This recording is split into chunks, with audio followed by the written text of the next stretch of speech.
Bueno, ¿qué tal? Bueno, buenas tardes a todos los que estáis aquí asistiendo a nuestro curso de patología urgente respiratoria. Hoy vamos a tener la tercera sesión de nuestro curso y va a estar sobre todo, vamos a hablar sobre el diagnóstico por imagen. Y dentro del diagnóstico por imagen vamos a tener dos partes. Uno primero, abarcando la radiología de tórax, que nos la va a presentar nuestro ponente Álvaro López Barrio, que es un médico CEA de neumología, que además lleva muchísimos años trabajando en urgencia y con una amplia experiencia, y va a ser una sesión aplicada a la patología urgente. Y luego nuestro otro compañero, Antonio Márquez, que también es un gran experto en ecografía, va a dar la segunda parte, que es de ecografía pulmonar aplicada a urgencia. Antes de comenzar, quisiera también dar las gracias a José María por el soporte técnico que nos da para poder dar este curso, y a mi compañera Ángela, Ángela Núñez, que es la que ha tenido una gran labor a la hora de coordinar este curso y que luego también participará en las sesiones de hoy. Bueno, pues sin retrasarnos más, vamos a comenzar ya con Álvaro para que nos dé su sesión sobre la radiología de tórax. Venga, pues muchas gracias. Bueno, hola a todos. Muchas gracias, Javier, por su presentación. Esta charla la vamos a dividir en dos partes. Una primera parte, digamos, hablando de la lectura sistemática de una radiografía de tórax, y luego una segunda parte donde vamos a ver unos ejemplos típicos y clásicos de lo que nos vamos a encontrar en nuestra práctica clínica diaria en urgencias. Dentro de la primera parte, si se me pasa, vamos a ver. Vale, vamos a hablar de cómo se hace una lectura sistemática de una radiografía de tórax. Para hacer una lectura sistemática de una radiografía de tórax, lo primero que tenemos que comprobar es que está hecha siguiendo unos estándares mínimos de calidad. Estos estándares mínimos de calidad, en primer lugar, tenemos que ver como mínimo que por lo menos se vea. O sea, si está cortada por el seno, por los vértices o por los márgenes, difícilmente vamos a poder interpretar lo que pueda estar ahí, puesto que no lo vemos. O sea, lo primero que tenemos que ver es que al menos se vea. En segundo lugar, vamos a ver si la radiografía está centrada. Para ver si la placa está centrada, tenemos que ver la distancia entre las apófisis espinosas y las clavículas en ambos lados. Para decir que está centrada, tiene que haber la misma distancia entre una clavícula y la apófisis espinosa, igual que la otra, la del lado contrario. ¿Qué ocurre? ¿Cuál es la rotación más frecuente que vemos en urgencia? La llamada rotación en oblicuo anterior izquierda. Esto quiere decir que el hombro izquierdo está más pegado al chasis y el hombro derecho está más retrasado, más alejado del chasis. ¿Eso qué hace? Pues que todas las estructuras anteriores se vayan hacia la derecha y las estructuras posteriores se vayan a la izquierda. Con lo cual, vamos a ver todo esto que vemos aquí, que lo podemos interpretar erróneamente como un ensanchamiento mediastínico, pero realmente es la silueta cardíaca normal, con la vena cava normal, que se ve hacia la derecha. El tercer punto es que la radiografía esté bien inspirada. Para ver que una radiografía está bien inspirada, tenemos que contar los arcos costales, y tiene que haber entre 5 y 7 arcos costales anteriores a la altura de la intersección de la línea media con el hemidiafragma. 5 a 7 arcos anteriores o bien 10, 11 arcos posteriores. ¿Vale? ¿Qué ocurre si la placa está mal inspirada? Pues si está mal inspirada, primero, los pulmones se van a ver más pequeños y al haber menos aire va a haber mayor densidad, sobre todo en las bases, que nos van a hacer confundirnos con neumonía, con signos de insuficiencia cardíaca, pero simplemente es por la mala técnica, por la mala inspiración.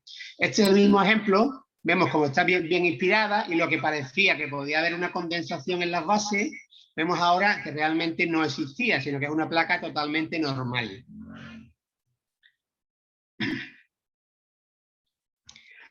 El cuarto punto es que una radiografía esté bien penetrada, o sea, que esté hecha con los kilovoltajes adecuados. Una placa está bien penetrada o normalmente penetrada cuando vemos los cuerpos vertebrales, los ilios y los vasos retrocardíacos. Si está muy penetrada, vamos a seguir viendo los vasos retrocardíacos y los cuerpos vertebrales, pero los ilios se pierden, y las costillas se pueden perder también como aquí, incluso se ven toda la parte del parénquima pulmonar mucho más negra. Al revés, si la placa está poco penetrada, vemos como los cuerpos vertebrales aparecen prácticamente que no se ven respecto a la silueta cardíaca. Y por último, la placa tiene que estar bien angulada, o sea, el margen interno de la clavícula tiene que estar más o menos a la altura del tercer, cuarto arco costal, ¿vale? ¿Qué pasa? Si está por encima, se llama una proyección lordótica, que muchas veces es deliberada, pero otras veces es accidental, y en este caso vemos demasiado abdomen y las costillas aparecen con forma de V. ¿Veis? Si la placa está bien angulada a la altura de la tercera costilla, del arco costal posterior, vemos que se ve parte del vértice pulmonar por arriba y las costillas tienen forma de C en vez de V, de C. ¿De acuerdo?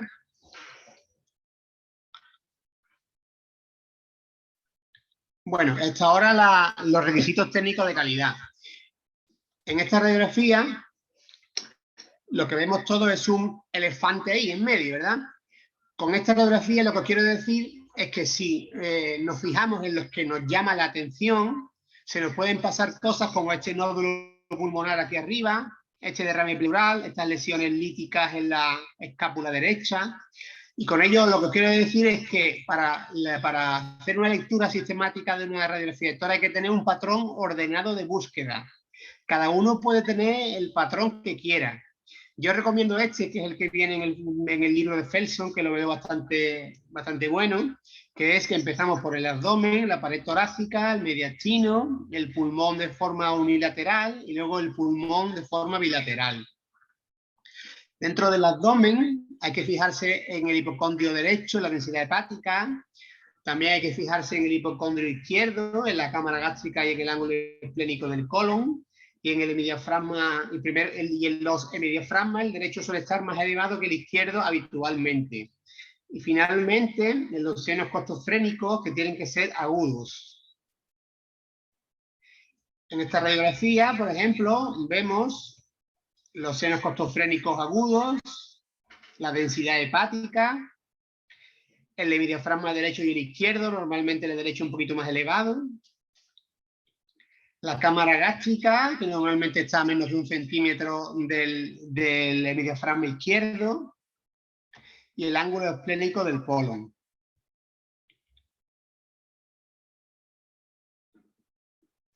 El segundo punto dentro de nuestro patrón ordenado de búsqueda va a ser la pared torácica. Dentro de la pared torácica vamos a fijarnos en las partes blandas, mamas y mamilas, los músculos, que es más difícil de ver, pero bueno, y los pliegues axilares. Y como segunda parte, dentro de la pared torácica, en los huesos, las costillas, escápula, clavícula, vértebra y en la lateral, el esternón.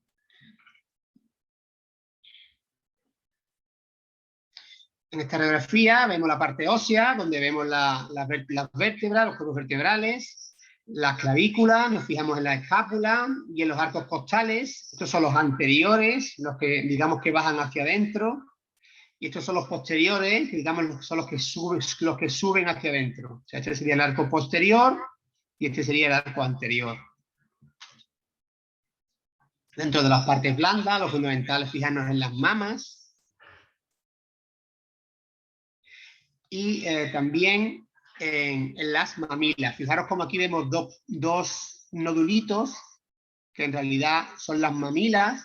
Cuando son bilaterales son más fáciles de ver, pero cuando son unilaterales nos pueden confundir con nódulos pulmonares. Tener en cuenta siempre que puede tratarse de las mamilas.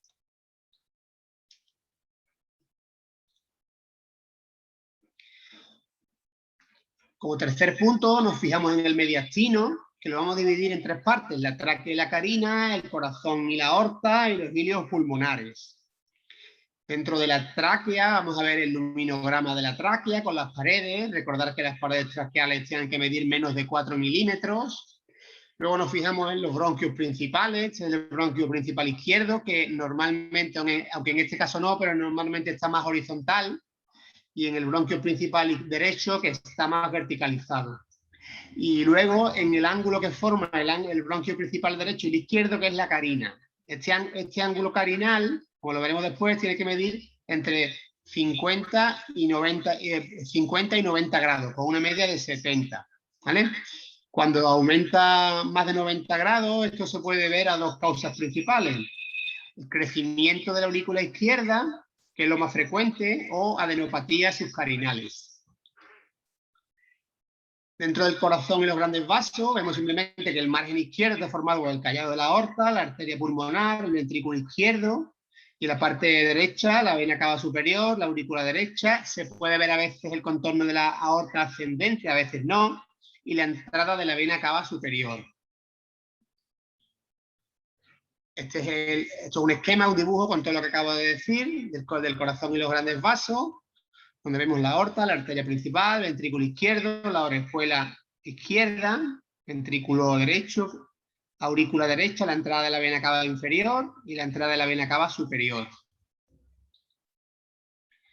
Y finalmente, dentro del mediastino vemos los hilios pulmonares. Los hilios pulmonares, que normalmente el hilio derecho está más bajo que el izquierdo, y lo que le da densidad al hilio radiológico, que hay que distinguirlo del hilio anatómico, lo que le da densidad al hilio radiológico básicamente son las arterias pulmonares, izquierda y derecha, y también el confluente venoso superior. Pero básicamente son las arterias pulmonares, teniendo en cuenta que la parte derecha suele estar más baja que la izquierda en el 95% de los casos. Esto es lo que había dicho antes del ángulo carinal, la debería haber puesto antes, que vemos como el ángulo carinal, que tiene que medir máximo 90 grados, aquí pues mide más, medirá unos 110. Y esto se debe en este caso, como dije antes, a crecimiento de la aurícula izquierda. Es la principal causa. Y esto se llama el signo de la bailarina. Aquí lo vemos también, vemos como el ángulo carinal está abierto por crecimiento de la aurícula izquierda. Vemos un signo que se llama el signo del doble contorno, que lo veremos después, pero fijaros como el ángulo está abierto por crecimiento de la aurícula izquierda. Esto se llama, como digo, el signo de la bailarina.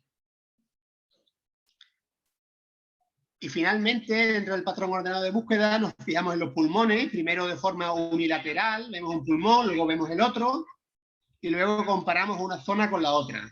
Aquí vemos un pulmón, vemos el otro, y luego comparamos una zona con la contralateral.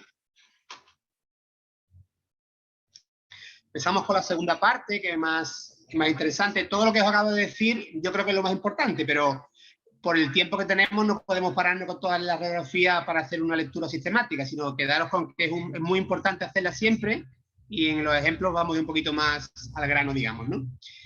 Este es el caso de un varón de 28 años con una crisis asmática, que viene, aparte de por la crisis asmática, viene por un dolor torácico.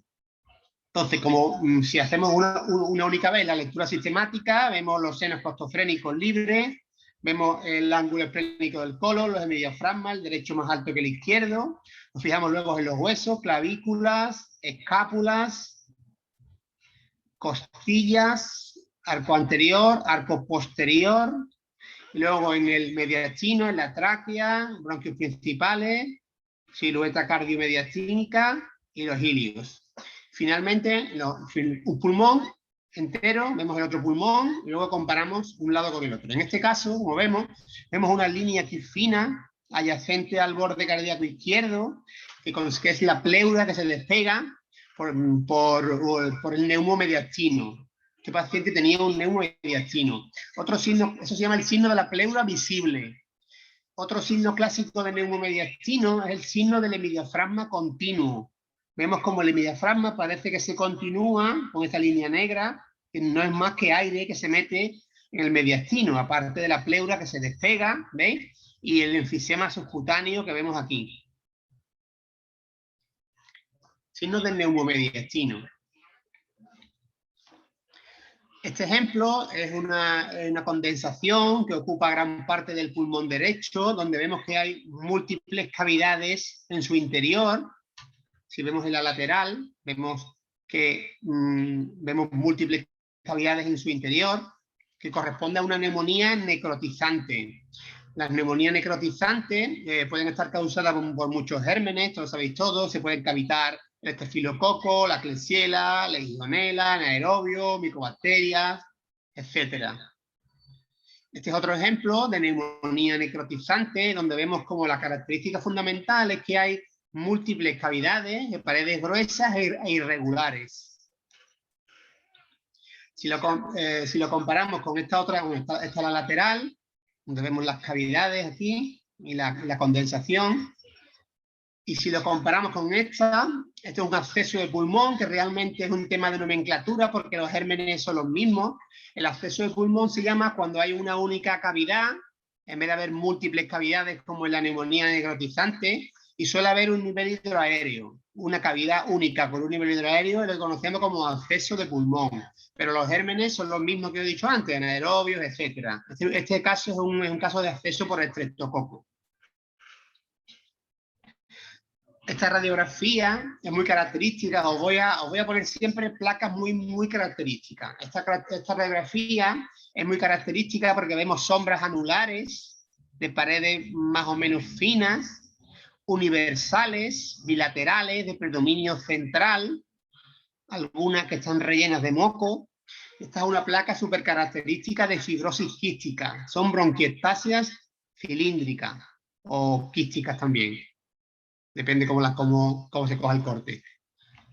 Aquí la lateral vemos como son cavidades, pero simplemente son los bronquios dilatados con una dilatación irreversible por un proceso inflamatorio infeccioso crónico y recidivante.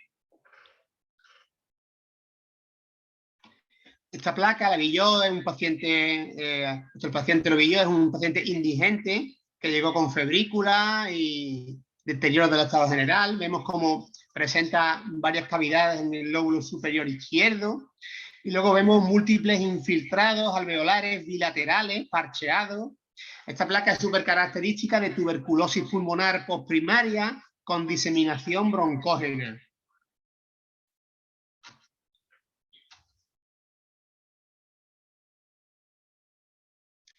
Recordar que todas las neumonías en los lóbulos superiores siempre hay que descartar la tuberculosis como causa de la misma. Y si es bilateral, y en los lóbulos superiores bilateral, el diagnóstico es bastante probable.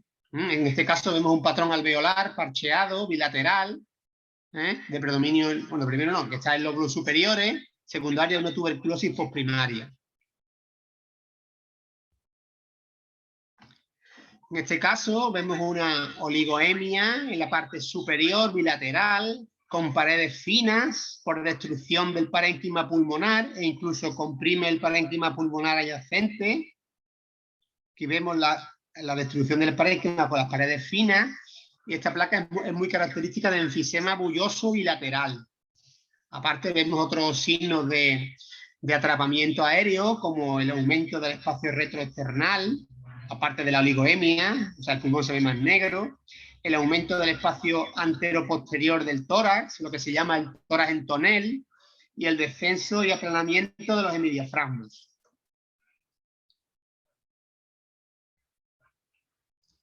Esta placa, que es una placa de calidad subóptima porque está cortada, es lo que he dicho al principio, vemos un patrón alveolar que borra el borde cardíaco derecho, con lo cual parte está en el lóbulo medio, porque si borra el borde cardíaco derecho está adyacente al mismo, y lo que hay adyacente al mismo es el lóbulo medio, y también está aquí en el lóbulo superior. Recordamos que las características del patrón alveolar es el aumento de densidad por ocupación del acino, los bordes mal definidos salvo que contacten con las fisuras, que tienden a la confluencia y que tienen cambios rápidos en el tiempo, aparte de que puede verse broncograma o alveolograma aéreo. En este caso, vemos cómo está limitado por la fisura mayor, desde la parte anterior hasta la parte superior, con lo cual ocupa todo el lóbulo medio o parte del lóbulo medio y parte del lóbulo superior derecho. Como he dicho antes, pueden estar limitados por la fisura. Aquí este patrón alveolar de una neumonía está limitado por la fisura menor.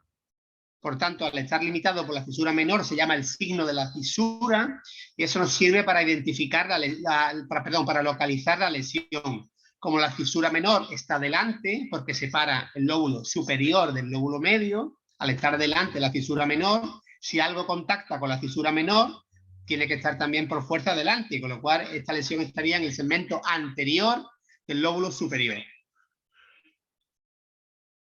Otra característica del patrón alveolar es el broncograma aéreo, que son las estructuras tubulares radiolucentes, que no son más que los bronquios abiertos, aireados, dentro del seno de una condensación. Lo que se llama broncograma aéreo y nos indica que la lesión es alveolar. Estamos ante un patrón alveolar. Esta es una placa también muy característica, donde vemos un patrón alveolar de predominio en la parte central, periliar, lo que se llama en alas de mariposa, aunque realmente el patrón en alas de mariposa se ve en menos de un 15%, pero también se ven líneas intersticiales, que son las líneas B de Kerley, aquí se ven algunas, aquí se ve mejor, y líneas intersticiales también que van hacia el ilio, que son las líneas A de Kerley. Estamos ante un fallo ventricular izquierdo en el que hay estamos en una fase intersticial y una fase también alveolar. Esta placa es súper característica también.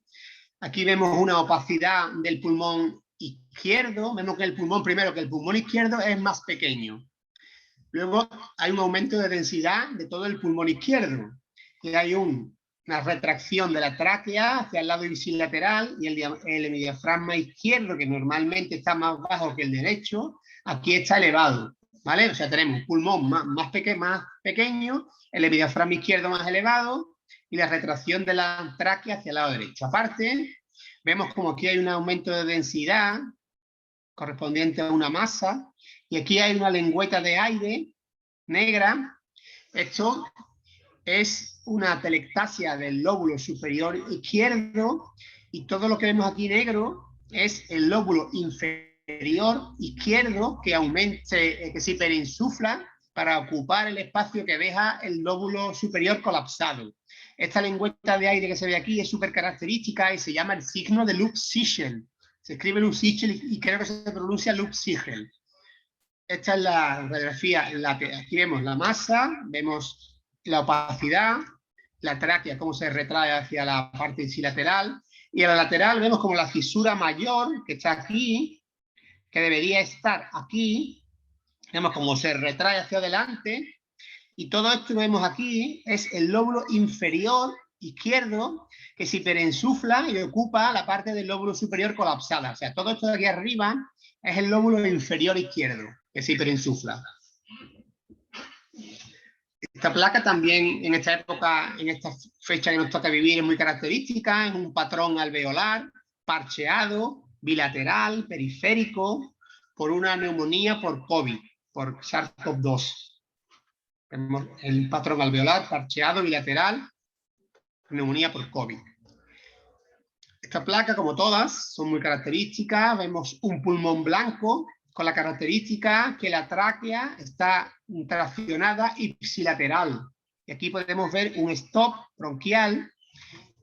Aparte vemos cómo se ve la columna, que normalmente está tapada por el corazón, o sea, el corazón está traccionado hacia la zona ipsilateral. Esto se llama el signo de la columna desnuda.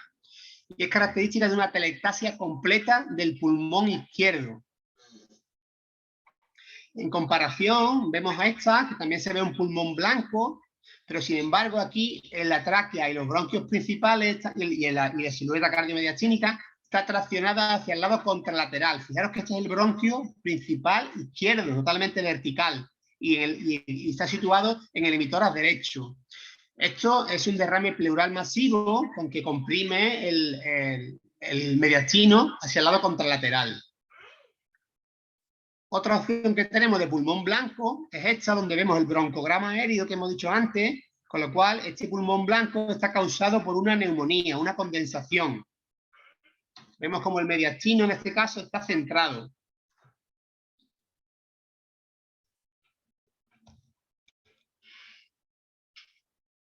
Esta radiografía es la de un paciente VIH con fiebre de 15 días, donde vemos un patrón, unas lesiones, digamos, alveolares bilaterales, de predominio en lóbulos inferiores, muchas de ellas cavitadas, ¿veis? Y esta radiografía es muy característica de embolismos pulmonares sépticos. Todo lo que llega por vía hematógena predomina en lóbulos inferiores, no todo, pero casi siempre, y lo que llega por vía aérea predomina en lóbulos superiores como regla general. No siempre es así, pero como regla general nos podemos quedar con eso. En esta placa vemos que los pulmones están disminuidos de tamaño, sobre todo el pulmón izquierdo. Y ahora vemos un patrón intersticial con una especie de red de malla, de líneas, que forman como una especie de red. Aquí lo hemos ampliado. Y esta es una placa muy característica de fibrosis pulmonar. Puede ser cualquier otra cosa, puede ser otras enfermedades que causan también un patrón intersticial, pero la más frecuente es la fibrosis pulmonar. Esto es otro ejemplo de fibrosis pulmonar, donde vemos este patrón intersticial, bilateral, de predominio basal. El corazón parece deshilachado, y se llama así el signo del corazón velloso o corazón deshilachado, que es muy característico de enfermedades intersticiales.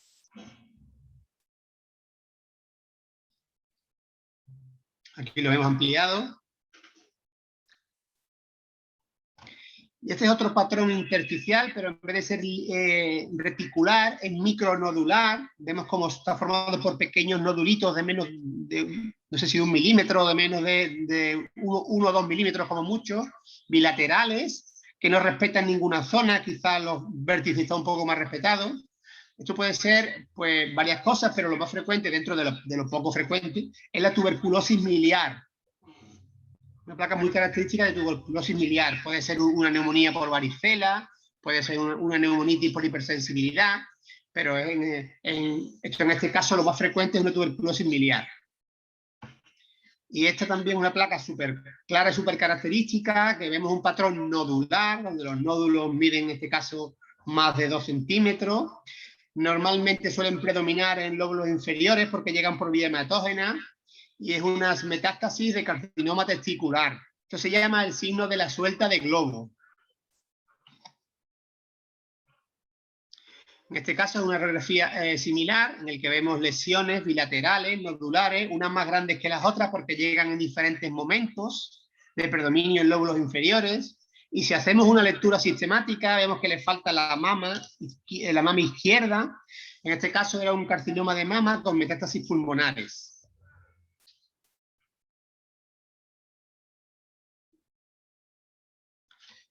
En este caso, vemos una condensación o un aumento de densidad en el lóbulo superior, y esta línea que se ve aquí es la cisura menor, que debería estar aquí, y está traccionada hacia arriba, con una probable masa aquí, a la altura del hilio derecho, y es una placa súper característica de colapso o atelectasia del lóbulo superior derecho.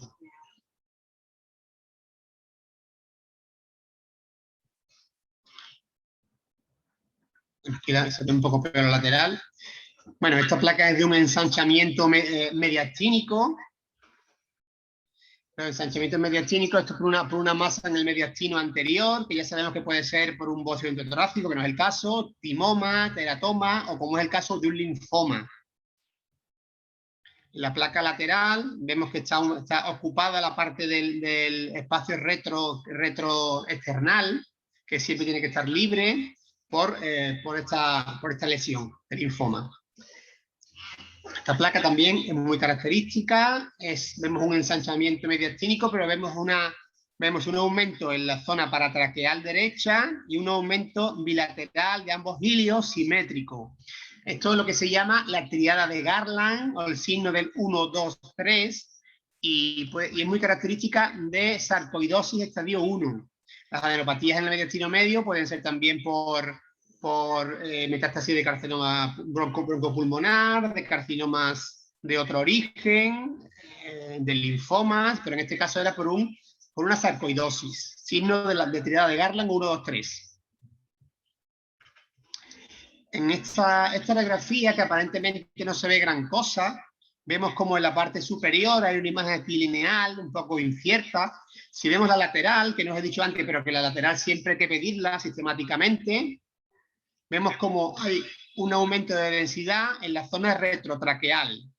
Aprovecho para deciros que en la placa lateral hay tres zonas que tienen que estar siempre claras, que es la zona retroesternal, retrocardíaca y retrotraqueal. En este caso vemos que está ocupada, en este caso era un carcinoma esofágico. Fijaros que es muy importante hacer la placa lateral. Bueno, esto no tiene mucha discusión, esto es un aneurisma gigante de aorta. Fijaros cómo se ve, cómo incluso desplaza la tráquea hacia adelante.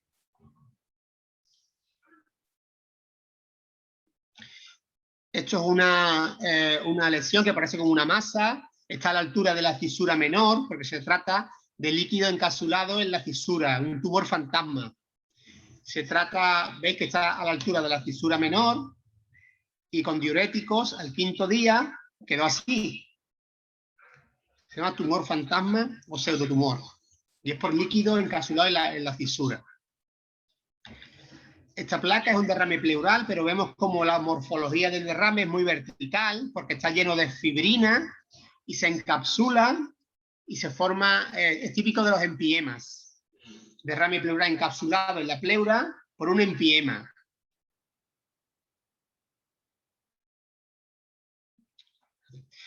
Esto es, si os fijaros bien, vemos una línea aquí en el vértice superior izquierdo, que es una línea de neumotórax. Neumotórax parcial, porque solo se ve la pleura en una única parte. Se llama neumotórax completo cuando se ve la pleura a lo largo de todo el pulmón hacia abajo. Y se llama neumotórax total si lo que se ve es un muñón que corresponde al pulmón totalmente colapsado. Todo esto es el aire que está metido dentro de la pleura.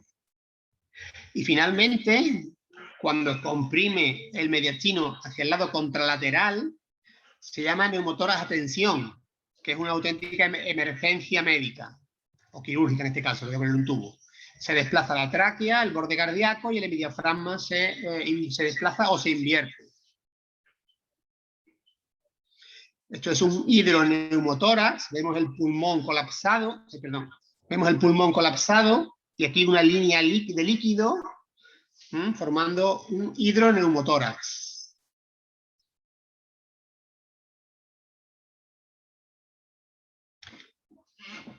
Esta radiografía también es muy característica de placas de calcificación pleural.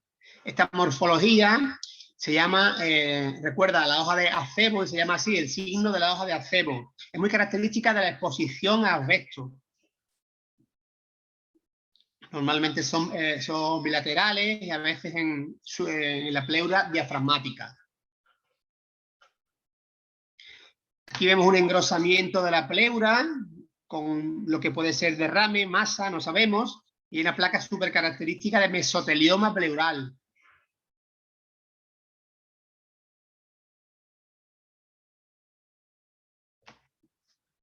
Esta placa vemos aire subcutáneo, tanto en la zona del cuello como en la zona del tórax, da una especie de imágenes como de estrías y se llama el signo de la hoja de ginkgo, por el parecido con estas estrías de la hoja.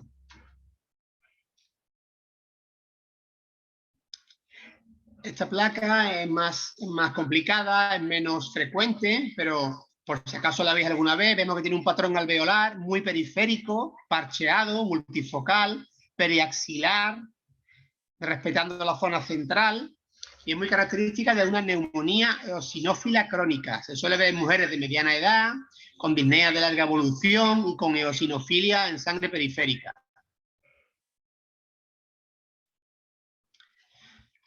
Aquí vemos una línea detrás del corazón, que no es más que el lóbulo inferior izquierdo colapsado, desplaza un poco el corazón hacia la parte izquierda, y una atelectasia del lóbulo inferior izquierdo. Se llama el signo del velero o de la vela.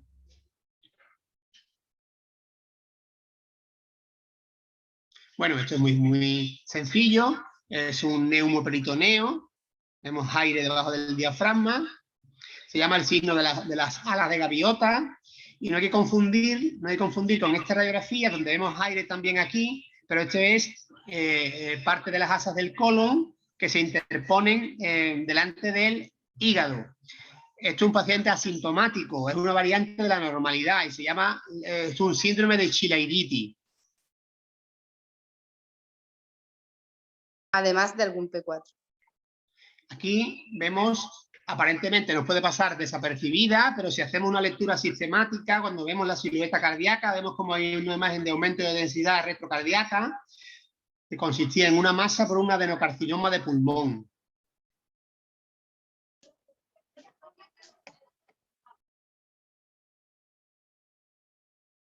En este caso, que también nos puede pasar desapercibida, pero vemos como en el seno costocénico posterior se ve un aumento de densidad especulado hacia atrás, que consistió también en un carcinoma, en un adenocarcinoma pulmonar. El cabrito está escondido.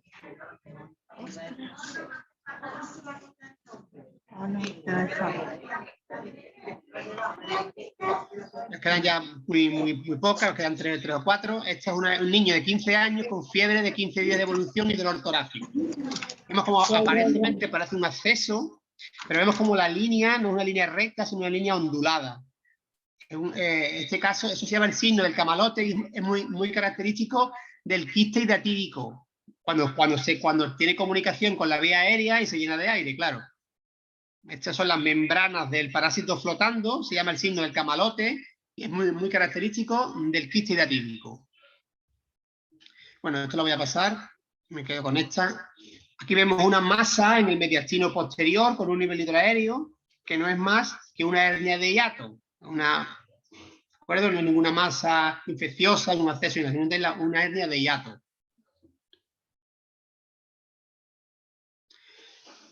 Esta es un poco difícil, pero vemos primero como hay puntos de estenotomía media, o sea que lo han operado de algo.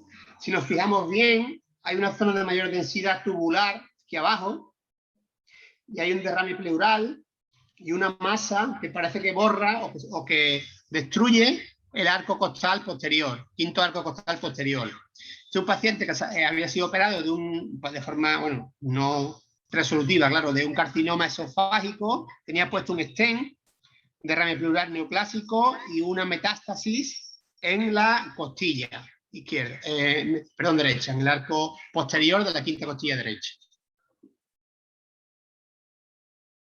Y la última, esta es un poco también rara, vemos unas imágenes como arboriformes, de mucha densidad metal, y corresponde a un embolismo por mercurio. Esto lo pongo como curiosidad porque es muy rara que la veamos. Y creo que esta es la última. Sí. De acuerdo.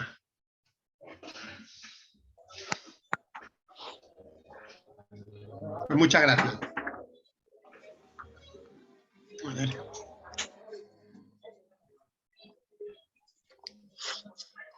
Vaya book de radiografías que tienes, Álvaro. Bueno, que le sepáis todo que tengo un curso de 4.000 radiografías. ¿Está interesado en hacerlo? Que me lo diga.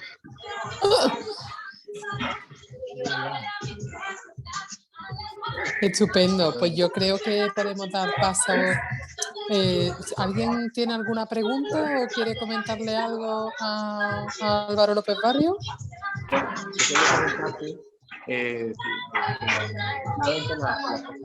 Álvaro, aparte de la música de fondo, están diciendo que has tenido una exposición excelente.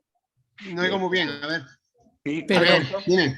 Mira, Nada, bueno, se está comentando en el chat que que ha sido una exposición excelente y espectacular, que muchísimas gracias, pero parece que no hay nadie que tenga así ninguna pregunta en concreto. Bueno, iba a preguntar solamente una cosilla. Sí. Bueno, primero, que efectivamente la radiología de tórax sigue siendo el punto 1 de la patología respiratoria en cuanto al diagnóstico, a pesar de las nuevas tecnologías y todo lo que va saliendo, y efectivamente es una gran complejidad, pero también hay que tener como clínicos, ¿no? Que nosotros siempre tenemos una ayuda, porque la radiología siempre va orientada a una sintomatología, y con los sistemas informáticos también es muy útil ver la evolución del paciente, porque podemos comparar con radiografías previas, ¿no? Que eso pues, siempre nos da una gran ayuda a la hora de hacer un diagnóstico, ¿no? Y también quería preguntarte qué te parecía, porque en urgencias pues sabes que la tecnología, o sea, la calidad técnica de la radiología muchas veces pues, es bastante limitante, ¿no? Entonces, Eso es uno de los grandes hándicaps que tenemos, puesto que la radiografía, la mayoría de los pacientes graves están hechas en decúbito, en anteroposterior, no están bien inspiradas y es muy difícil interpretarlas correctamente muchas veces. Tenemos que interpretar cosas, vemos cosas que puede ser una neumonía o no, y realmente es difícil interpretar por la mala calidad de la placa. Por eso yo intento poner siempre placas de buena calidad. Pero bueno, que es verdad que es un hándicap importante que tenemos, sobre todo en críticos y en observación. Eso te quería decir, que la mayoría de las radiografías en pacientes críticos son portátiles, ¿no? Que Claro, dan una distancia se hacen en anteroposterior, la silueta Eso. cardíaca aumenta, no están bien inspiradas, confunden con patologías en las bases por la mala inspiración. Y la verdad es que sí, es un hándicap que tenemos siempre, ¿no? Y otra cosita, la radiología lateral de tórax, ¿no? Que tú dices que crees que debería hacerse sistemáticamente. En la mayoría de los sitios pues, se hace una PA y no se hace la lateral. ¿Crees que es conveniente sistemáticamente, ¿no? La placa lateral es que no he querido meter mucho porque tenía muy poco tiempo, pero hay que hacerla siempre, hay que pedirla siempre. Se estima que el 40% de la información se pierde si se hace solo la PA. De hecho, hay muchas PA que son normales y la lateral es donde se descubre la patología. El COVID es un ejemplo perfecto de ello, ¿no? Muchas Bueno, hay placas mucho. Toda la patología del mediastino, lo que esté retrocardíaco, la patología esofágica, lo que esté en el seno costofrénico posterior. Cuesta trabajo ver si no hacen una placa lateral. No quería insistir mucho, pero es de obligación hacerla, siempre. Hay una pregunta Álvaro, te pregunta Antonio Ramírez que si crees que debes de hacer alguna mención a los traumatismos torácicos y a las fracturas costales. Sí, verá, es que tú te cuenta que tenía unas 3.500, 4.000 radiografías, entonces he tenido que seleccionar unas 60, 70 de lo más frecuente y más común. Pero ya os digo que tengo de todo, vengo de la parte del esqueleto óseo, de todo. Bueno, si tuviera un poquito de más tiempo para otra ocasión, amplío un poco más. Bueno, pues lo dejamos ahí para que la gente se quede con estas ganas de más y ya utilizaremos los correos electrónicos que nos han dado para darle difusión al curso de radiología, que os puedo asegurar que si hay alguien que pueda exprimirle a una radiografía información, es el López Barrio. Muchas gracias. Os voy a dejar con Antonio Márquez, que va a darnos una pincelada acerca de la utilización de la ecografía torácica en urgencias. Hola, buenas tardes a todos. ¿Comparto la pantalla? Hola, buenas tardes a todos. Voy a intentar introduciros un poquito, motivaros un poquito sobre la ecografía, en este caso la ecografía pulmonar, la ecografía torácica. Vamos a empezar la presentación, una presentación un poquito larga. Intentaré también ser breve. Y bueno, no creo que pueda estar a la altura de mi compañero Álvaro, que es un fiera. Vamos a ver cómo se hace esto. Un momentito, por favor. La presentación aquí. Vale, bueno, vamos a ver. Vamos a hablar un poquito de la ecografía torácica. Los usos diagnósticos de la ecografía por parte de los clínicos es antigua, ya desde 1971. Tenemos aquí una lista de algunos ítems de los temporales importantes en cuanto al uso de la ecografía por parte de personal clínico, no radiológico, no radiólogo. En la última década se ha universalizado el uso de la ecografía clínica en general y en el último año, por desgracia, por lo del COVID, bueno, pues parece que hay una proliferación masiva del uso de la ecotorácica y, bueno, miles y cientos de publicaciones, ¿vale? Vamos a ver cómo lo hacemos. Bueno, pues necesitamos primero un aparatito, que es el ecógrafo, y el ecógrafo suele venir con varias sondas, ¿no? Las sondas que más utilizamos los clínicos en urgencia son estas tres sondas, que son la COMBE, la sectorial, que es la de ecocardiografía, y la sonda plana de alta frecuencia. También hay otras sondas, pero nosotros utilizamos básicamente estas, ¿no? La sonda COMBE, aquí vienen un poquito las características de cada una. La sonda COMBE tiene una frecuencia de 3,5, la lineal es mucho más, tiene una frecuencia muy superior, lo que hace que tenga una resolución muy buena, pero muy poca profundidad. Y la sonda sectorial es similar a la convexa, pero tiene una ventanita muy pequeña para meterse entre las costillas y ver órganos internos, y tiene una visión triangular. Cada una tiene sus ventajas. Por ejemplo, la sonda COMBE se puede ver muy bien la zona pleural, sobre todo de derrame y se puede ver de forma amplia todas las zonas. Y después la sonda lineal, como tiene muy poquita profundidad, tiene mucha resolución y nos permite ver la pleura y las condensaciones subpleurales con mucha más resolución. La sonda sectorial, con la sonda sectorial fue con la que se hicieron los primeros estudios y las primeras publicaciones, ¿no?, de ecografía pulmonar. Pero yo no lo utilizo normalmente.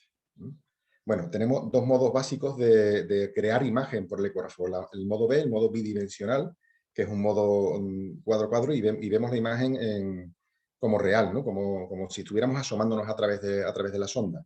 El modo M, que es el modo M de movimiento, lo que hace es que la línea que ponemos nosotros, vemos un gráfico del tiempo y de todos los puntos, cómo se mueven todos los puntos a lo largo de esa línea a lo largo del tiempo. Tiene su utilidad. La botonadura del ecógrafo, bueno, el ecógrafo tiene una botonadura que es primero el botón de encendido, primero hay que enchufarlo, el botón de encendido, que es después tiene una serie de botones también para ajustar, ¿no? Normalmente vamos a utilizar el botón de 2D siempre para recuperar la imagen en vivo, en modo B, bidimensional. Siempre hay un botón de pausa que, dependiendo de la marca, bueno, pues de un tipo o de otro, que paramos y podemos hacer fotografías guardando. Incluso hay veces que podemos hacer vídeo, ¿eh? Después hay ajustes para ver la imagen, la calidad de la imagen y el brillo de la imagen en lo próximo, lo más cerca al traductor, lejano y la ganancia total. Bueno, vamos a ver. Nosotros lo que hacemos primero siempre es una preselección del tipo de estudio. Cuando encendemos el ecógrafo, nos da posibilidad de un protocolo de estudio, pues pulmón, cardíaco, obstétrico. Si está disponible, ponemos pulmón. Yo, si no está disponible en el ecógrafo, pongo abdomen. Y cada uno que elija el que más le guste. Después ajustamos la profundidad. Normalmente unos 9-10 centímetros para pulmón está bien. Después, si queremos ampliar el detalle, podemos ampliar la imagen a 3, 4 o 5 centímetros o ponerlo más lejano para tener una amplitud más grande, pues 18 centímetros, lo que queramos. Después ajustamos la ganancia, que es el botoncito que veíamos de abajo de lejano y próximo, y lo que hace es que ajusta, digamos, el brillo de toda la zona que queremos ver. Después el foco. El foco, hay algunos aparatos que no lo tienen. El foco te dice qué zona de la pantalla queremos que tenga más resolución. Después podemos utilizar el Doppler para visualizar la vascularización. El Doppler normalmente que vamos a utilizar en pulmón es el Doppler color, que es un mapa de color del flujo sanguíneo que tengamos. Y después tenemos también la posibilidad de hacer zoom en las zonas que queremos, un poquito a lo mejor de más profundidad, que la queremos ver con más, ¿vale? Bueno, vamos a ver, la técnica de estudio, vamos a ir a la técnica de estudio. Normalmente dividimos el plano torácico en sectores, derecho, izquierdo, y se han llegado a describir un montón de, incluso 6, 8, desde el 2012 normalmente se describen 6, que es en la parte anterior, arriba y abajo, en la parte lateral, arriba y abajo, y en la parte posterior, arriba y abajo.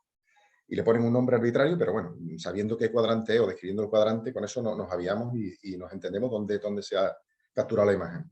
Después la posición del paciente. Lo ideal es sentado. Pero claro, sentado no, a lo mejor lo podemos hacer en consulta, en unas consultas de urgencia, en unas consultas de primaria, pero en pacientes graves lo vamos a tener que hacer siempre en decúbito. Entonces ahí estamos mucho más limitados, sobre todo para estudiar la zona posterior.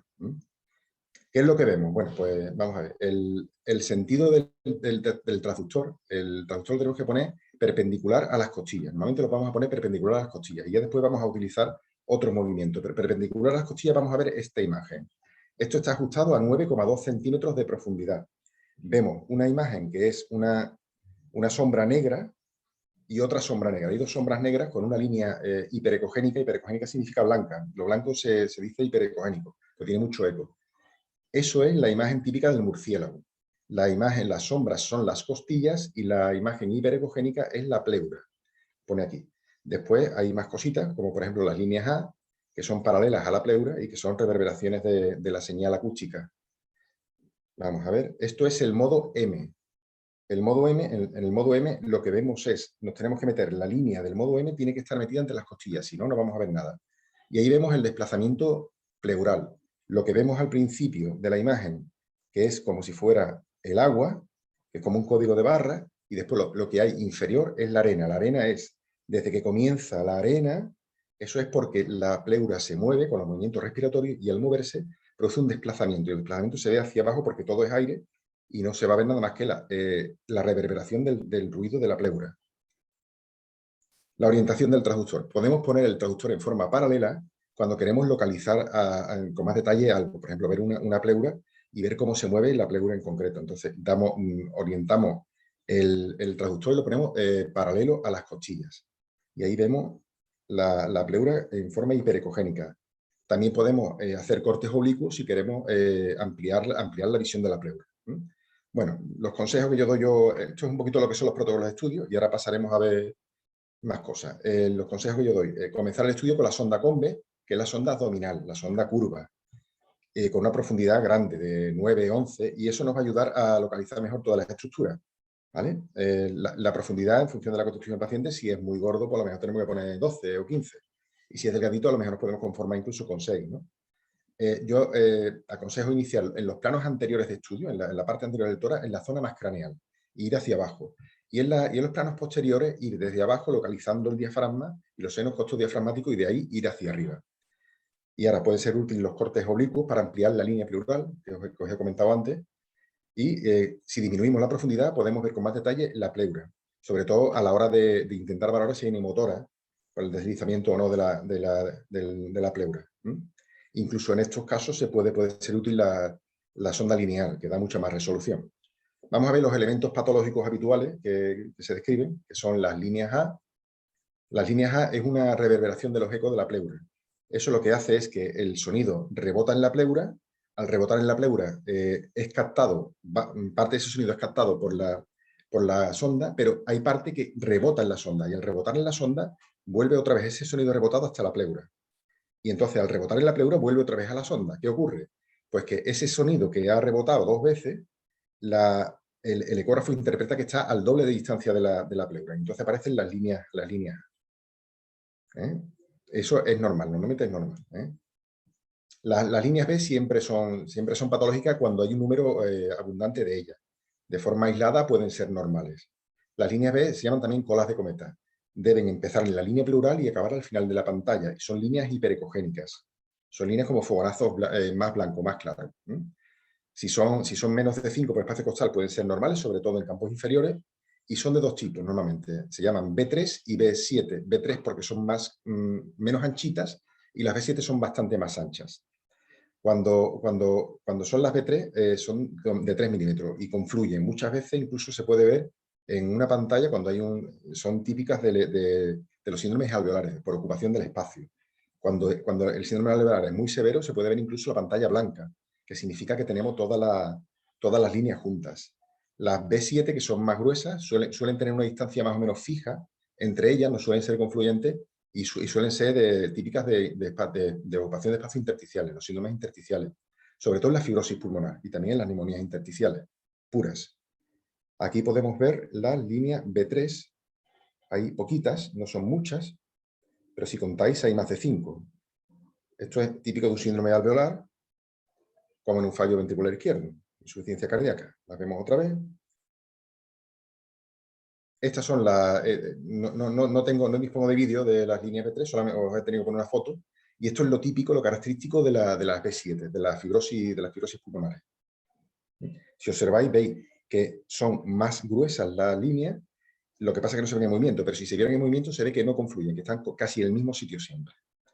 La C es de consolidaciones. La consolidación es una hepatización del parénquima pulmonar y lo que ocurre es que en la línea pleural, cuando el pulmón está sana, es una barrera entre tejido normal que se ve con el ecógrafo y el aire. El aire, por debajo de la pleura no se ve nada en un pulmón sano porque hay aire.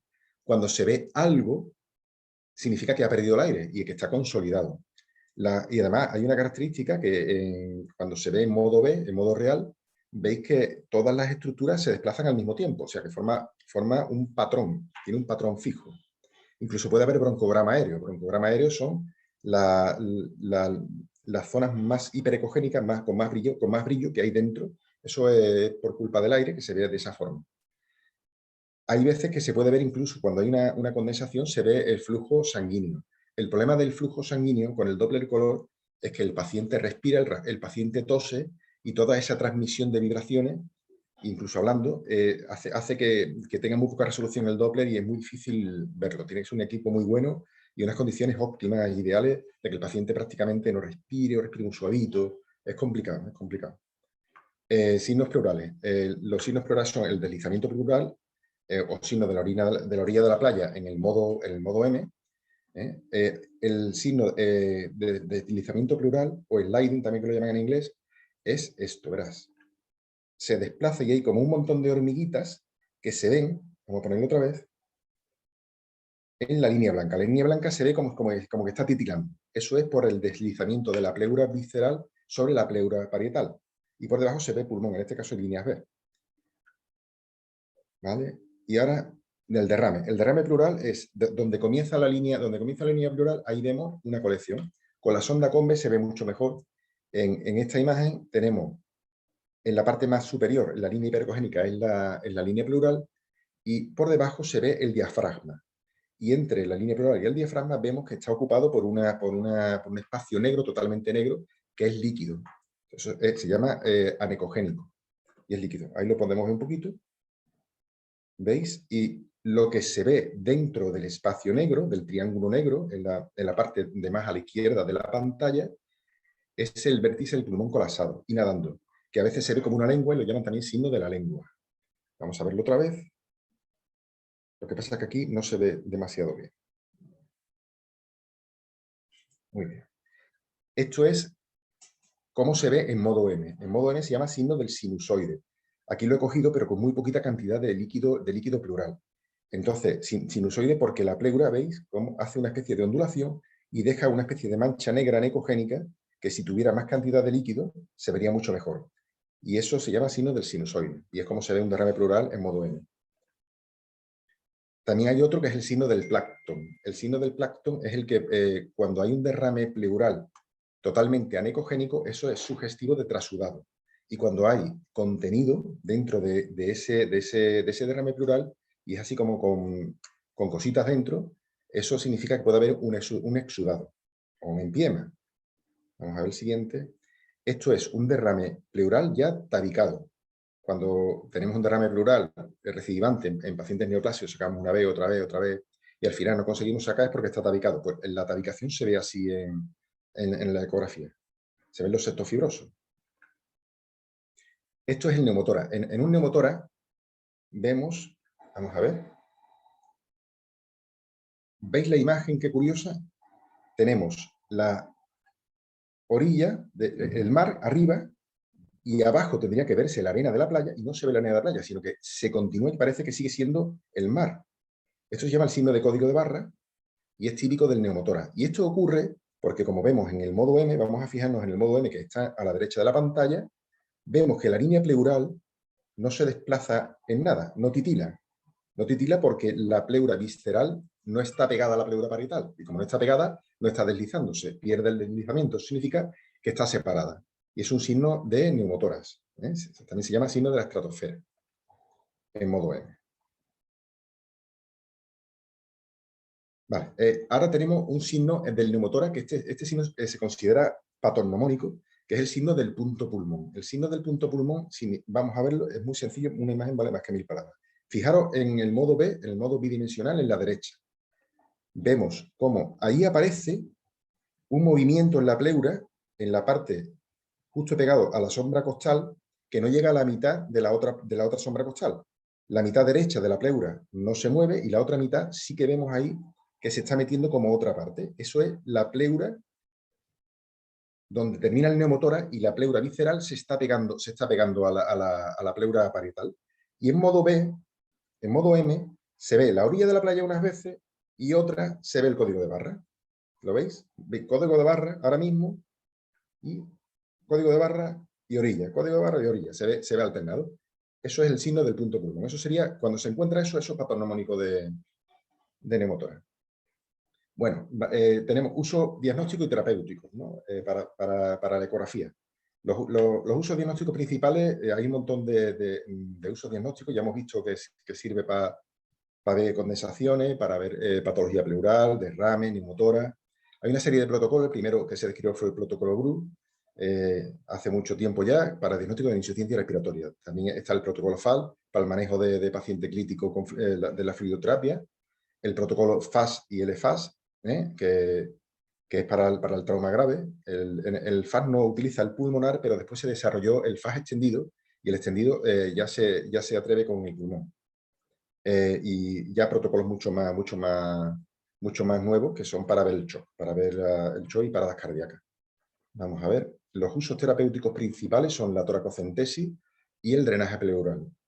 Sirve de guía de toracocentesis y guía para drenar la pleura. Vamos a ver, caso clínico. Vamos a ver los casos clínicos de diagnóstico. He puesto 2 casos clínicos diagnósticos y 2 terapéuticos. El primero es una señora de 82 años que atendimos aquí en urgencia, que tiene un montón de pluripatológica, y el motivo de consulta es fiebre. Tiene fiebre, 38, lleva 1 semana y media, abundante tos. Es una señora que tiene antecedentes de cardiopatía isquémica, de insuficiencia cardíaca. Empieza también con edema y es un caso actual, no ha tenido contacto con COVID, y además se había administrado la vacuna de COVID. La señora, cuando viene, está taquipneica, con trabajo respiratorio, con una saturación normal, pero a base de una mascarilla, un Venturi. Hemodinámicamente estable y afebril. Tenía crepitantes basales con sibilantes inspiratorios y los miembros inferiores con edema. Entonces, vamos a ver la radiografía. La radiografía es esta, de una gran cardiomegalia con un infiltrado brutal en todo el hemitórax, derecho, y en todo el hemitórax izquierdo.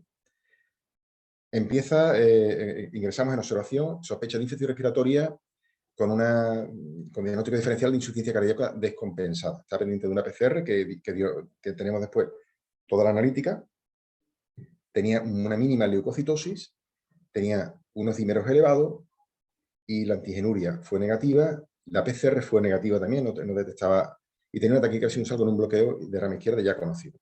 Las propuestas diagnósticas principales fueron la de insuficiencia cardíaca descompensada por un síndrome febril en una paciente le habían implantado un TAVI recientemente, incluso una posibilidad de una endocarditis infecciosa con embolos sépticos pulmonares.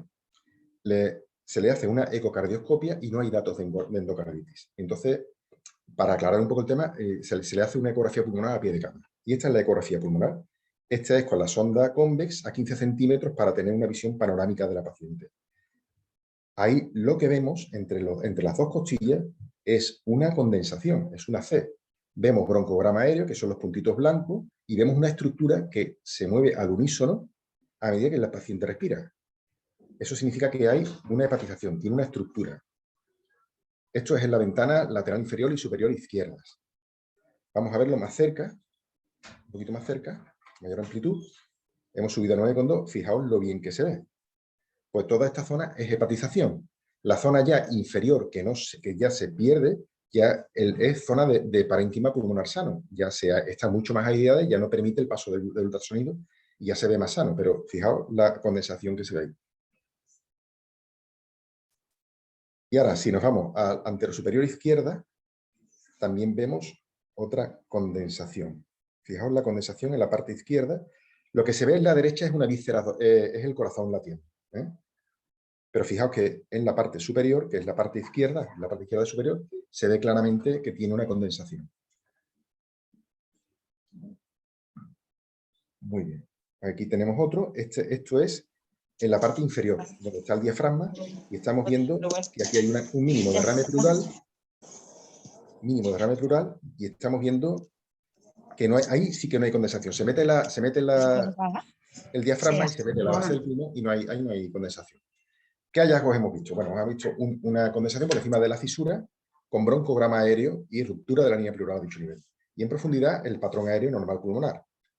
La ausencia de derrame pleural en el seno costofrénico, tiene 2 gotas, y también tiene ausencia de líneas B, que eso es importante. La ausencia de líneas B descarta el patrón alveolar intersticial propio de una insuficiencia cardíaca.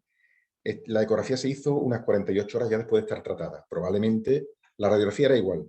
Probablemente si llegó con un poquito de fallo, se habría resuelto. Pero ¿qué es lo que hace la ecografía en esto? Mira, esta es la radiografía. Se te ve a ti y no se ve la pantalla. ¿No?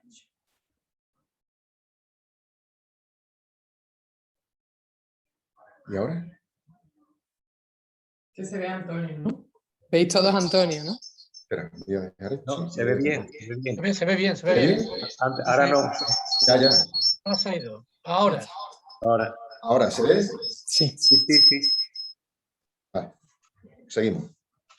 Bueno, la señora hizo una insuficiencia respiratoria progresiva, refractaria a ventilación no invasiva, se desestimaron medidas agresivas y se inició sedación y falleció al poco tiempo.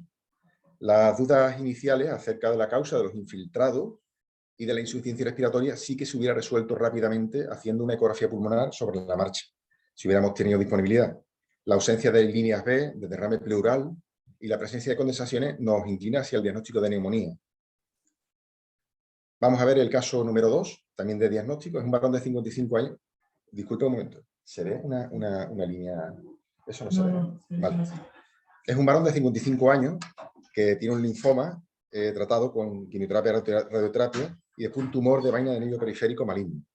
Se le resecan, son tumores de pulmón, tiene un desastre a nivel pulmonar y tiene recidiva, con metástasis y todo. El hombre aparece en el hospital porque tiene una disnea de esfuerzo que ha aparecido tras un intento de colocación de un catéter central la semana anterior. Entonces, el caballero va a hacerse una revisión y lo ven allí y lo mandan a urgencias. Tiene dolor en relación con las heridas quirúrgicas, pero presenta un estado adecuado y estaban bien cicatrizadas. Parece que todo tiene, la sospecha principal era que tuviera un neumotórax. Cuando llega, lo vemos, tiene una saturación basal del 95, hemodinámicamente estable, aunque un poquito taquicárdico, muy caquético y una taquimia mínima. Y en la ocultación ya se ve lo que todo el mundo sospecha, que es una ebullición del murmullo vesicular, sobre todo del emitoras derecho, y conservado en el izquierdo, porque el portacás se intentó poner por el lado derecho. Le hicimos una ecografía pulmonar y en consulta y se ve esto, en la ventana superior, con el modo M. Si os fijáis, vemos el signo claramente de la estratosfera, que no es patognomónico porque no es el signo del punto pulmón, pero ya nos orienta mucho hacia que tiene un neumotórax. Realizamos una ecografía pulmonar y vemos que no hay deslizamiento pleural. Vemos cómo se mueve el paciente, todo el paciente, pero la pleura está quietecita, no se ve el brillito, cómo brilla y cómo el desplazamiento de las hormiguitas, no hay deslizamiento pleural. Eso también nos ayuda a confirmar que es un neumotórax, ¿vale? En la consulta hacemos otra ecografía en la parte inferior. Y en la parte inferior vemos, esta es la imagen que utilizamos antes para ver el derrame pleural. Tiene un derrame pleural, estamos viendo una zona anecogénica. Si tuviera el neumotórax llegar hasta abajo, veríamos lo mismo que antes, veríamos la pleura y no veríamos nada de abajo. Pero aquí vemos algo anecogénico, y lo anecogénico es líquido. Además del neumotórax, tiene un derrame pleural, es un hidroneumotórax. Esta es la radiografía, tenía la suelta de globo, las metástasis, y si observáis, en la radiografía se ve una línea de neumotórax aquí y un hidrotórax. Era un hidroneumotórax. El paciente sube a quirófano, se coloca un drenaje torácico y pasa a planta de cirugía torácica. Y la evolución fue favorable, se mantuvo sin fuga durante 24 horas y al día siguiente toleró bien y todo y se fue de alta. La utilidad aquí, en este diagnóstico, es que, aunque con la exploración, la historia del paciente, la radiografía, que es relativamente rápida de realizar, confirman el neumotórax, pero bueno, por ejemplo, la existencia de un derrame es muy difícil si no le hacen un estudio radiológico. Y en situaciones de urgencia puede ser importante tener un diagnóstico de neumotórax que te ayude en un momento dado a drenar si hay un neumotórax a tensión. Vamos a ver un tercer caso, este ya es de tratamiento. Esto es una mujer de 71 años que venía con un derrame pleural. Esto también era una señora pluripatológica y era una oncológica, era un derrame pleural neoplásico, una masa pulmonar, una afectación ganglionar, un derrame pleural izquierdo recidivante. La señora viene por una epigastalgia y un dolor en hombro izquierdo y mucha debilidad que podía ser también disnea. La señora está bien, saturando al 92%, sin aporte de oxígeno y hemodinámicamente estable.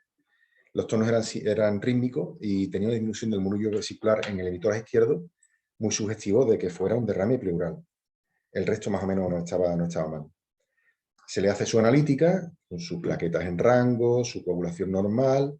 Vemos que tiene una hemoglobina normal, que no va a ocasionar que no es por culpa de anemia, y decidimos hacerle una toracocentesis paliativa para aliviar los síntomas de la paciente. Y en este caso empleamos la ecografía para guiar el procedimiento. Nos vamos a segmento ínfero posterior derecho y desde ahí subimos hasta el vértice pulmonar y obtenemos estas imágenes. Vamos subiendo, vamos subiendo, vamos subiendo y estamos viendo un derrame pleural que está alcanzando prácticamente el vértice pulmonar. Esto llega hasta arriba del todo, o sea que iba desde abajo hasta arriba del todo. Vemos otra vez y vemos cómo el derrame va desde abajo del todo hasta el vértice pulmonar. Muy bien, entonces, ¿qué es lo que hacemos ahora? Ahora vamos a utilizar el ecógrafo para elegir el punto de punción. Lo que hacemos es descender, vamos para arriba, después descendemos y buscamos el punto. Os lo voy a poner en directo. Alta fácil.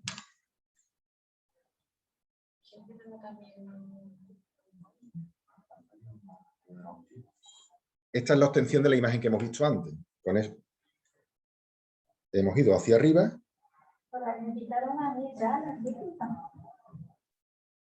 Y hemos visto que el derrame llegaba hasta arriba del todo.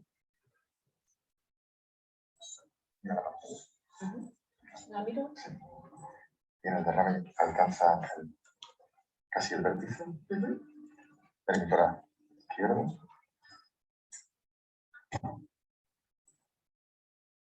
Hacemos implementar una declive antes del diafragma para poder evacuar la mayor cantidad de oxígeno. Aquí tenemos el diafragma. Ahora localizamos el espacio que queremos hacer la síntesis.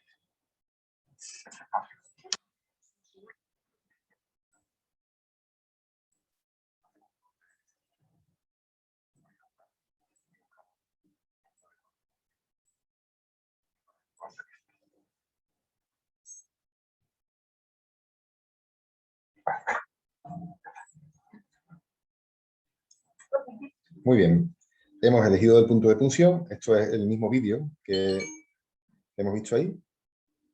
Nos ponemos en un corte paralelo a las costillas y desde el corte paralelo a las costillas buscamos la zona de mayor profundidad hasta encontrar, eso es el mismo vídeo, pero desde arriba hacia abajo, desde el vértice hacia abajo, lo que hemos visto antes. Bueno, ¿cómo evaluamos los resultados? Tenemos que ver que haya una disminución del derrame y también podemos descartar el neumotórax con el ecógrafo sobre la marcha. Y eso lo vamos a ver aquí. Ya esto está una vez realizado la toracocentesis de 1 litro. Después de la extracción de 1 litro, sigue teniendo bastante derrame pleural.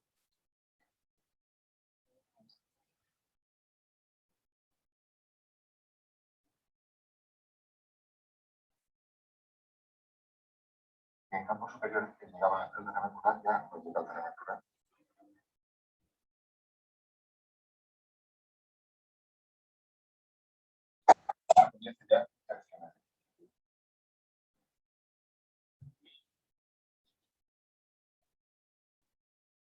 Mediante la toracocentesis, guiada por ecografía, facilitada por ecografía,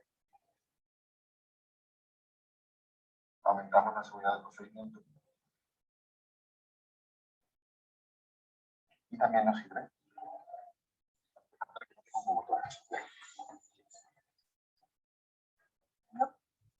esta es la imagen del ecógrafo en la parte más superior. Ya el tercio superior está libre de derrame pleural. Vemos ya el pulmón sano. Muy bien, y ahora vamos a ver cómo se descarta el neumotórax. Nos vamos al plano anterior.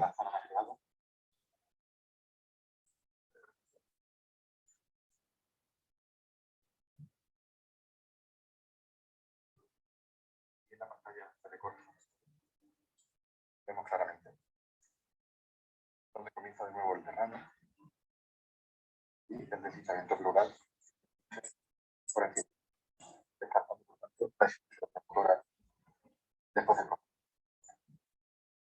A ver, muy bien. Vamos a ver ahora otro caso clínico. Este es un chico de 20 años, fumador y sano como una pera. el chaval aparece en urgencia por un dolor en el emitor izquierdo de aparición súbita, con disnea, la noche previa al ingreso. Las constantes son normales y la saturación es normal. Ya en la ocultación se ve una hipofonesis en el emitor izquierdo. En la radiografía podemos ver claramente que existe un neumotórax completo, no atención, izquierdo. Las pruebas complementarias, buscamos unas plaquetas normales, una coagulación normal, le vamos a hacer un drenaje pleural y nos vamos a ayudar de la ecografía. Primero vamos a hacerle una ecografía para ver si en el punto donde pinchamos hay neumotórax. Vemos claramente ahí, otra vez, la línea el signo de la estratosfera o de código de barra y la ausencia de deslizamiento pleural. La ausencia de deslizamiento pleural en la derecha. Ahora vamos a hacer el drenaje pleural. Vamos a ver. Hemos hecho el drenaje pleural y ahora fijaros lo que pasa aquí. Aquí se ve ya que tiene un deslizamiento de una pleura con otra. Vamos a ver. Hicimos el drenaje.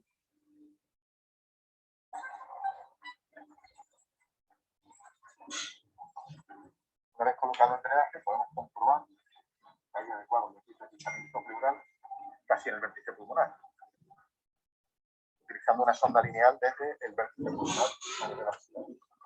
Vemos claramente el signo de la orilla de la playa.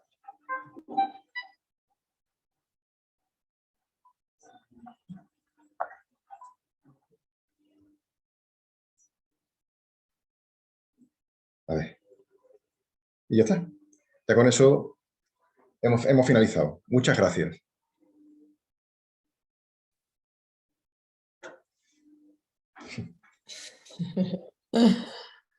Bueno. Deja de compartir pantalla. Arriba te pone dejar de compartir. Bueno, pues nada, cosas curiosas que nos ha enseñado Antonio. Sobre todo a mí me gusta ver bueno, que es lo que intenta transmitirnos siempre, es que utilicemos la ecografía que está en nuestra mano, principalmente pues porque es una técnica poco lesiva para el paciente y que nos puede ayudar a evitar riesgos, ¿no? Aunque solamente sea para apoyarnos, para ver cuál es el sitio de punción, yo creo que es el futuro, ¿no? Que vayamos poco a poco manejándola cada vez más. ¿Alguien tiene alguna duda?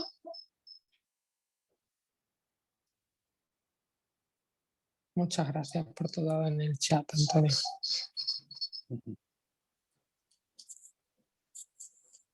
Bueno, pues nada. Nadie tiene ninguna duda porque Antonio y Álvaro son súper clarificadores. Muchas gracias a todos de nuevo por estar en nuestra sesión. Colgaremos también el vídeo en el canal de YouTube que José María intentará compartir con vosotros por correo y os esperamos en la siguiente sesión, que es el 22 de junio. ¿Vale? Portaros bien. Gracias. Hasta luego. Y gracias a los ponentes. Muchísimas gracias por todo. Hasta pronto. Gracias, chao.